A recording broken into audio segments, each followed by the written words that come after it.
Салам достор, сонун кечки программабызда адаттагыдай эле кино фейл рубрикасы. Капитан Джон Миллер оор тапшырма алат. Миллер 8 адамдан турган топ менен душман тарапка Джеймс Райанды издөөгө барат. Дал ушул кинодогу каташылыктарды сиздер менен чогуу таанышып көрөлү.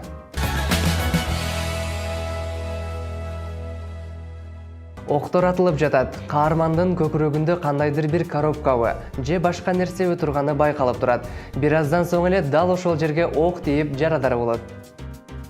Ок атышуулар көп болуп жаткан учурда каарманыбыздын бутуна ок тиет. Кадр алмашкан соң ок тийген бутунда эч кандай жаракат жок.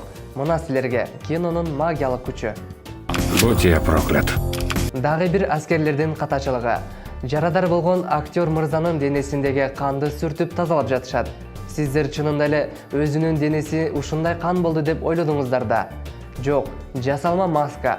Мына масканын жабыштырылган жери мойнунан байкалып турат. Мне нужно еще морфий. Немецтердин аскерлери окту таамай мелип атат окшойт. Себеби дубалдардын эки тарабында тең бирдей ок издерин калтырышыптыр. Атайын эле жасап чыгышкандай. Кто-нибудь может ответить? Бул тасманы DVD же кинотеатрлардан көрсөңүздөр, бул кадрда эч кандай каташылык байкалбайт. Ал эми эски видеокассетадан көрө турган болсок, съемкалык топтун эки кызматкери ак футболкачан кадрда жүрүшкөнүн көрүүгө болот. Чем я это заслужил?